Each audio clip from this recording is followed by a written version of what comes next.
tardes para todos, ¿cómo les va? Bienvenidos a Esta Boca es Mía. Hoy vamos a debatir sobre la nueva guía o propuesta didáctica, en realidad así habría que llamarlo, para educación sexual en primaria dirigida a docentes fundamentalmente. Vamos a recordar que desde el 2008, cuando se promulga justamente la impartición de educación sexual en primaria, empiezan a surgir muchos materiales como apoyo para los docentes, ¿no? Que son los encargados de impartir educación sexual, además de la familia y los adultos en casa. Pero así estaba dispuesto. Ahora, las últimas experiencias, o por lo menos de los materiales que han salido a la luz y se han puesto en la prensa, no parecieron ser demasiado exitosos. Recordemos en el 2014 una guía que había sido desarrollada por Ovejas Negras, por InMujeres y por ANEP, fue rechazada por parte del CODICEN. Ahora una vez más surge otra, recuerda, ¿no? El episodio. Sí. Ahora una vez más aparece esta guía que ya empezó a generar mucha polémica.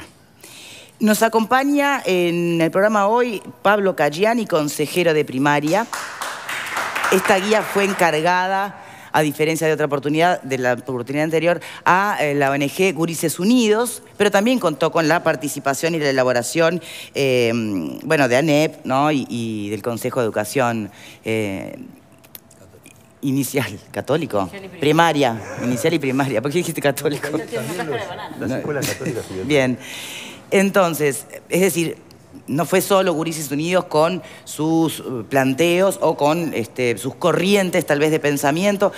Acá hubo mucha elaboración. Ahora, ya como surgieron los primeros, ¿no? Las primeras polémicas y demás, el propio Caggiani y el propio Fiorita han dicho, bueno, podemos revisarlo. Es decir, esto no es una imposición o un hecho consumado. Sí se imprimieron ya unos 1000 ejemplares, ¿no?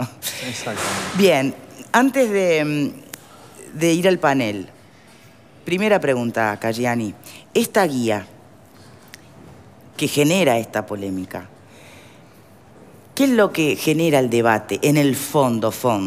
¿Es un tema de quién tiene que educar a nuestros niños? ¿Es un debate sobre si es la escuela pública, si son los maestros o si es la familia? Si ese es el debate de fondo, habría que ir hasta el 2008 o revisar la pertinencia de esa disposición, ¿no? O en realidad el debate de fondo pasa por la inclusión de la perspectiva de género, que algunos incluso ya llaman ideología de género. ¿Dónde cree usted que está la base de este debate o de esta polémica? Que se va agarrando de distintos elementos que presentes en la guía, como para poder ejemplarizar, ¿ves? Cómo están tratando de deconstruir toda nuestra visión del universo para llevar otra vez a una homogeneidad, pero contraria a la heteronorma. Y del otro lado es, no señores, el mundo avanza, hay corrientes de pensamiento que está acompañando incluso el mundo científico, que hablan de otra manera de ver el mundo, que procure menos discriminación, que termine con violencia de género. Bueno, buenas tardes. Lo primero que hay que señalar es que la educación sexual no solo es una definición de carácter curricular, es decir, no solo está incorporada en el programa de primaria, sino que está incorporada en el programa de primaria porque, en primer lugar, está reconocido como uno de los derechos de niñas, niños y adolescentes la Convención de los Derechos del Niño, que es del año 89. Digamos, no es un problema de que recién empezó. Después está el mandato de la Ley de Educación, que plantea que la educación sexual es un eje transversal a todo el sistema educativo, es decir, desde la primera infancia hasta la educación media superior. Y lo otro que aparece dentro de lo que es el marco legal es la Ley de Derechos Sexuales y Reproductivos, que no solo plantean los derechos sexuales y reproductivos y el conocimiento, sino que además dice expresamente que hay que formar docentes, entre otros agentes de la sociedad, para que la población tenga conocimiento de estos derechos. En ese marco lo que se viene haciendo es un trabajo de incorporar la educación sexual como un elemento más de los saberes que distribuye la educación en Uruguay. Esto empezó en el año 2006 con el programa de educación sexual en la órbita de CODICEN, que realizaba cursos para docentes, para formarnos en esta materia. En el año 2014, el Instituto de Formación en Servicio del Consejo de Educación Primaria empieza a realizar estas actividades también de formación de docentes que están en servicio. Esto está en la currícula de grado de la formación docente, también como una parte de lo que tienen que aprender quienes quieren ser docentes. Y en la medida que los docentes empiezan a trabajar estos temas en las aulas, aparece la demanda de los profesionales de la educación de tener mayores instrumentos, mejores herramientas para abordar esta temática, tanto en el aula como con familias y comunidades, digamos, porque esto no está pensado para que acá el Estado no secuestra la educación sexual de los niños, sino que lo que plantea es este tipo de contenidos, así como el resto de los contenidos del programa, tienen que ser abordados en conjunto con las familias y las comunidades. De hecho, la propuesta didáctica eso lo señala en cada una de sus páginas. Claro, el tema es que cuando desde la propia comunidad de padres, por ejemplo, por citar, ¿no?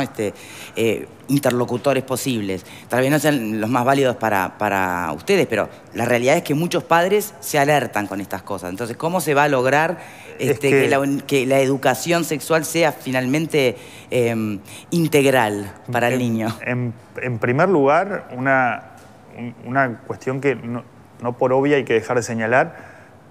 A primaria le parece muy saludable que los adultos discutan qué pasa dentro de las escuelas. Es decir, de hecho, lo que sucede adentro de las escuelas o el currículo es la definición de una sociedad respecto a qué quiere que aprendan sus generaciones más jóvenes. Bueno, y en eso estamos ahora. ¿Qué quieren? ¿Qué queremos? Entonces, eso de por sí es saludable. Sería trágico que no pasara. Bien. Lo segundo es que hay un debate que no tiene que ver con la educación sexual, sino que tiene que ver con la lógica de derechos o un debate que tiene que ver con las cosmovisiones acerca del mundo que exceden a primaria, digamos. No es primaria quien tiene que pero la está tomando la guía. La guía está tomando la corriente que desde, no sé, pero que seguramente con más fuerza que nunca, desde el 96 en la conferencia de Beijing, se permea un montón no solo de políticas públicas, sino de justamente miradas sobre el universo que remiten a la ideología de género. Justamente, nosotros no tenemos una definición dentro de la estructura curricular de qué es ideología de género. Está claro que la perspectiva de género existe para un lado o para el otro en la sociedad.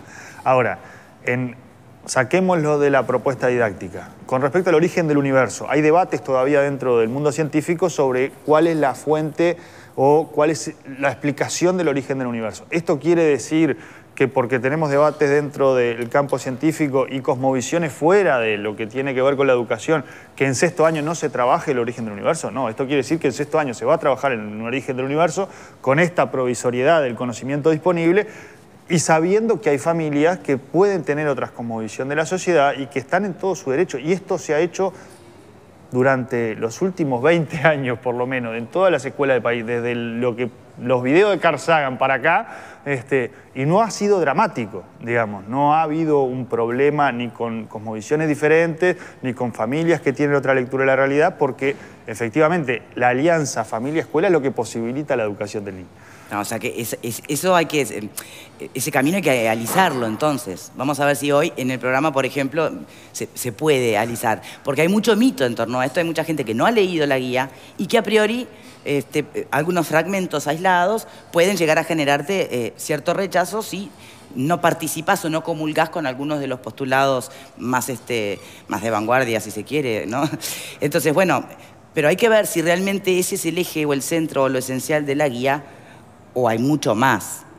En principio está la actividad 10, que es la titulada Cosquillas sí, masajes, cosquillas, besos y abrazos, que ha generado bueno, bastante rechazo desde algunos frentes, ¿no? ¿Qué opinan ustedes sobre este concepto de la actividad 10? A ver, me parece que no hay ninguna novedad. La gente que está trabajando en el tema... Vamos a contar de qué va, ¿no? Bueno, va fundamentalmente del contacto físico con el otro, ¿no? Imaginamos que esto es, porque allí no está muy claro la guía para qué edades van cada actividad, ¿no? Imaginamos que esto es para los más pequeños, no tanto para el sector de los adolescentes, que tiene que ver con tomar contacto con su compañero. Estamos hablando de hacer cosquillas, de una dinámica de intercambio de sensaciones y demás. No es nuevo, se está trabajando en colegios desde hace mucho tiempo, incluidos colegios católicos que también han hecho punta en este tema de la educación sexual, y yo creo Creo que otra vez estamos cayendo en un error desde el punto de vista mediático, pero también desde el punto de vista político, que son quienes tienen determinadas responsabilidades. No se puede entender una guía de 95 páginas por una actividad número 10. Las cosas tienen un contexto. Y vamos a descartar mala intención en algunas columnas periodísticas que toman determinados fragmentos que no completan en su base, ¿no? Porque cuando uno toma un fragmento y lo deja por la mitad de la oración, hay cierta intencionalidad o hay cierta falta de la verdad. Yo lo primero que invitaría es a quienes están interesados en este tema y sobre todo a los padres, es a leer las 95 páginas. Agradezco a la producción que este es un programa serio y nos dan los materiales para poderlos debatir en completitud. Me parece que por un párrafo no se puede citar a las autoridades del CODICEN al Parlamento. Hay que leerlo todo. Porque si no... El párrafo de la actividad 10, ¿te generó algún rechazo, algún cuestionamiento? Sí, claro, porque es un tipo de, digamos, la actividad en sí, enmarcada en lo que decía Verónica, forma parte de ese espacio compartido entre la escuela y la familia, donde no estamos en presencia de teorías científicas sobre el origen del universo, el Big Bang, si fue Dios que un día creó una cosa y otro día otra, en 7 días creó el mundo, o si hay un enfoque científico. No estamos en ese aspecto. No estamos en un aspecto de creencias. No estamos en un aspecto de razón contra fe. Estamos en un campo práctico, donde claramente choca la atribución del Estado, o de Ovejas Negras, o de Gurises Unidos, o de la organización a la cual el Estado contrata para hacer esa guía, que no sé hasta dónde tiene derecho a hacerlo de esa manera, y el ámbito en el que la familia reclama para, a la edad que la familia entienda pertinente, y en las circunstancias y el modo que lo entiendan, ingresar en ese terreno. O sea, no estamos desde la óptica del tabú, del sexo. Está fuera de discusión ese aspecto. Está fuera de discusión la pertinencia de la enseñanza de la educación sexual. Lo que sí me parece que está en cuestión, y está bien que esté en cuestión, es ese abordaje confiado a Ovejas Negras o a Gurises Unidos o a quien sea. Eso me parece que es lo discutible, porque desde esa creación, desde ese abordaje, desde ese enfoque, se ingresa en terrenos que no son compartidos. Y está bien que no sean compartidos, porque tiene que ver con la persona, el cuerpo, la intimidad y un montón de valores que esta guía, esa actividad y en general el enfoque de la guía ponen en cuestión. Y yo creo que está bien que se cuestione, más allá de la posición que tenga cada uno. Habrá unos padres que dicen, está bien, que se hagan cosquillas, que se besen, que se toquen. Otros dirán, no, la verdad que preferiría que no. Y eso puede quedar librado a que unos niños se van a tocar y otros dicen, no, mi mamá no me deja, yo en esta clase no entro. Vamos a entrar en esa división ridícula de que se puede hacer una clase con unos niños que dicen, estos se van a hacer cosquillas y tocar y los míos no. ¿Se dan cuenta el absurdo a lo que vamos a llegar con esta guía? Quiero preguntarle a Cayani, porque se supone que no es una imposición, que el docente va llevando esta actividad porque se propone. A ver, es cierto que si yo ahora digo, a ver, vamos todos a hacerle cosquillitas en los pies a Cayani, a soplarle en la oreja, a masajearle las zonas blandas y duras, se va a sentir incómodo. Pero los adultos somos adultos con toda una carga que le ponemos a las cosas. Los niños, no sé, yo no soy especialista en estos temas, pero ellos habrán consultado. Mi pregunta en realidad es la siguiente.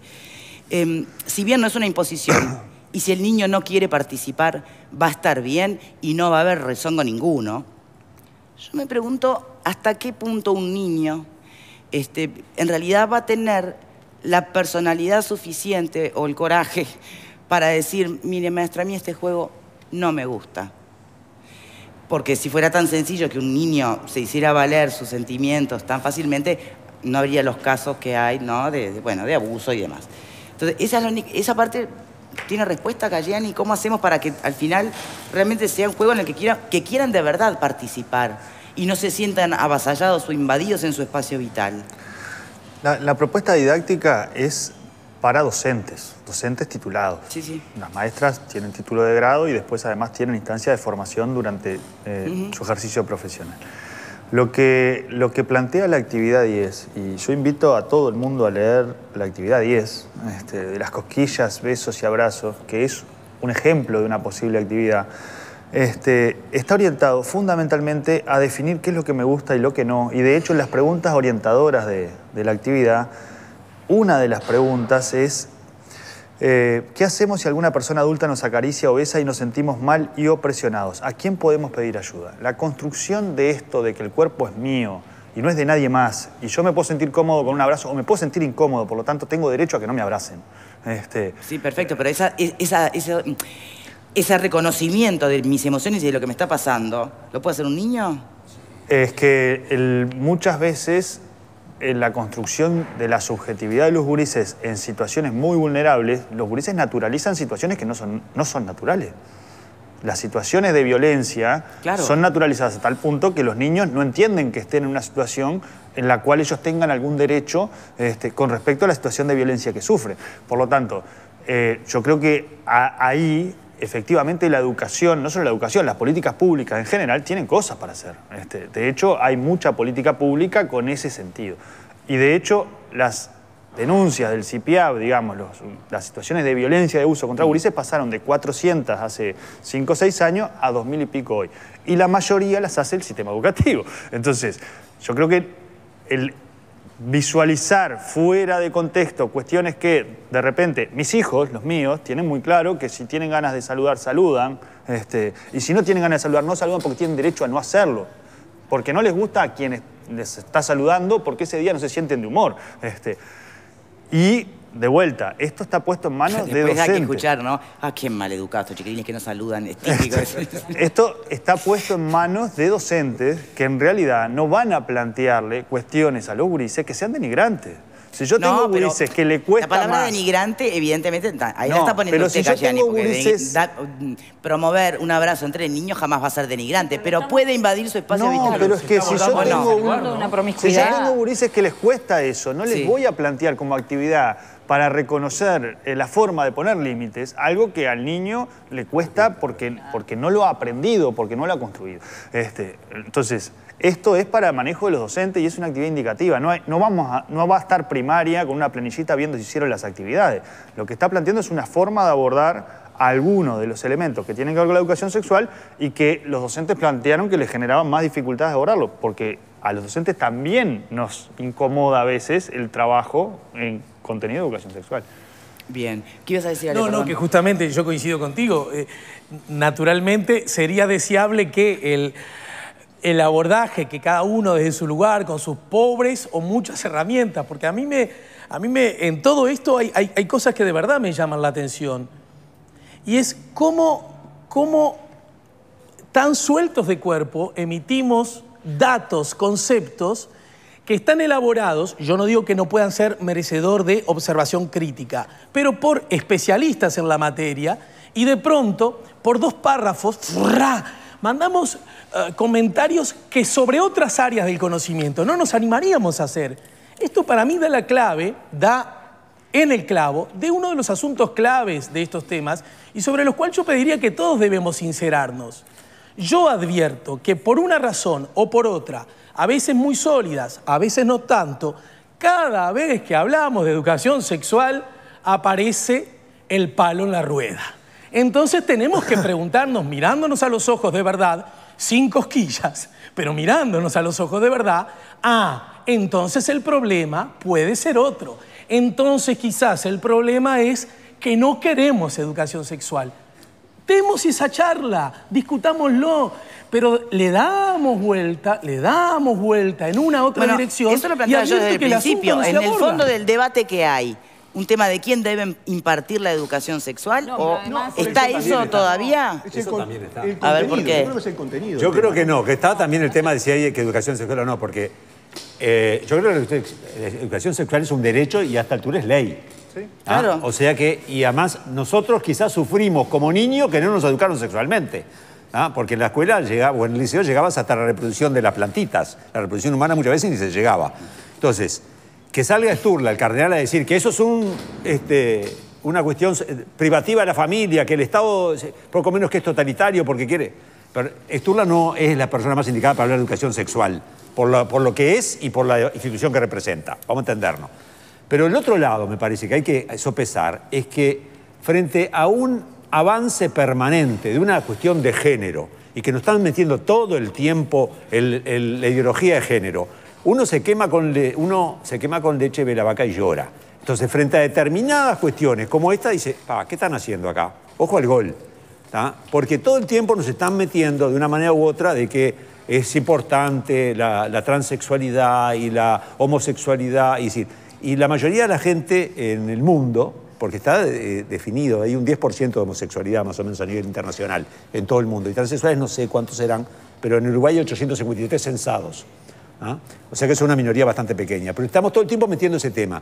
Y frente a la permanente... Decir, porque para que cierre tú lo que estás planteando, que en realidad este manual está atravesado es un eje, por la perspectiva de género. Está exactamente. Entonces, de cierta forma, es decir, la gente reacciona... No, lo dice el manual. Hay mucha gente que... aflojen un poquito, ¿viste? Claro, pero entonces, eso es lo que lo que pasa es que lo que es debatible es si te gusta o no, aferrarte a ese pensamiento. En ese sentido... Yo creo que hay que separar, porque el argumento de Alfredo, y en cierto modo, creo, capaz que interpreté bien o no lo de Alejandro, pero yo creo que si lo miramos desde una óptica madura, adulta, desprejuiciada, yo creo que hay que separar lo que es la educación sexual, que por supuesto nuestra generación, como bien dice Alfredo, yo me acuerdo de un profesor de biología, íbamos al boliche de la esquina para que nos contara alguna cosa, biología, liceo, estoy hablando del liceo, y nos juntábamos con el profesor López, me acuerdo, y nos contaba alguna cosita, bueno, y era un momento fantástico, ¿verdad? Porque podíamos conocer de primera mano con el profesor que nos explicaba muy bien. O sea, eso creo que ninguno puede estar en contra de eso. O sea, me parece que yo invito a dejar de lado una visión troglodita de que de esto del sexo no se puede hablar. No, vamos a hablar como gente adulta. O sea, está perfecto, hay que hablar del sexo, no hay que tener tabúes. Ahora, eso no puede llevar necesariamente, no es una avenida recta que desemboca en el manual de ovejas negras.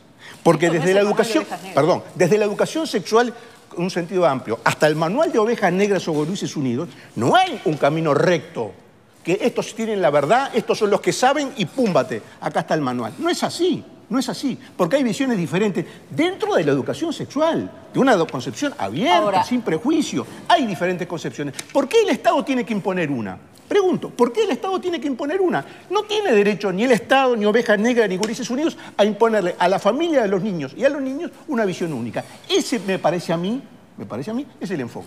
Yo creo que hemos el leído... contenido, no la temática. Hemos leído guías diferentes. Yo creo que precisamente esta guía lo que hace es abrir el espectro y decirle, miren chiquilines que está esta realidad, está esta otra realidad, pero también puede estar esta otra.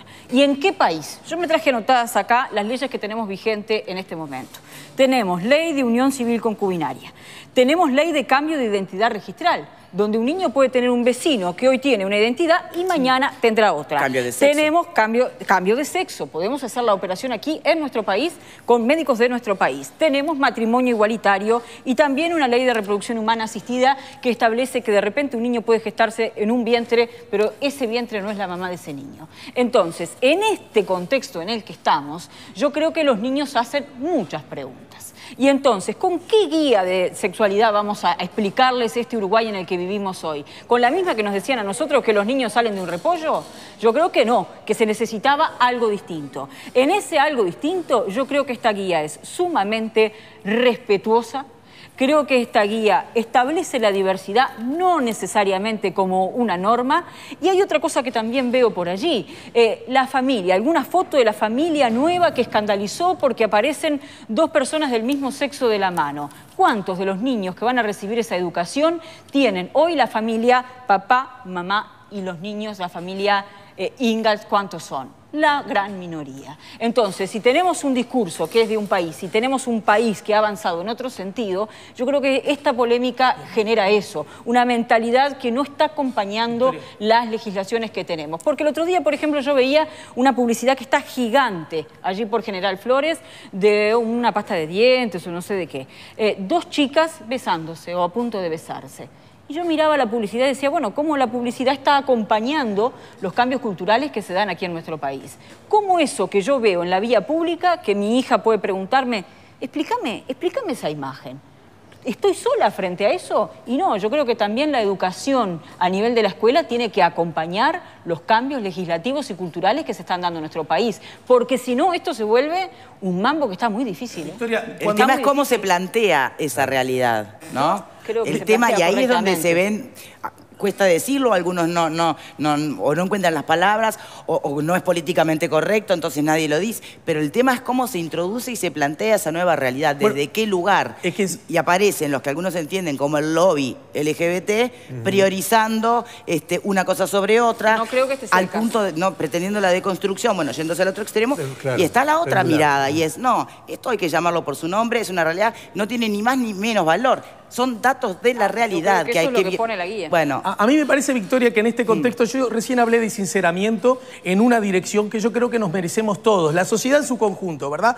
No algunas instituciones que tienen un paradigma conservador, históricamente conservador, y que yo lo respeto. Entonces, que a mí determinada institución y su vocero se expresen en ese paradigma, no me llama la atención, y es más, respeto ese derecho. Solo que creo que debería colocarlo en una relativa importancia. En todo caso, me parece que también creo que tenemos que hacer un sinceramiento desde otro lugar. Y es verdad, yo creo que hay una implícita confusión. Me gustaría conversarlo más y en profundidad, como padre de Juan, que tiene 4 años, ¿verdad? Yo creo que hay una confusión acerca de minorías y el derecho que las minorías tienen a suponer que todos debemos comportarnos como las minorías, que son cosas distintas.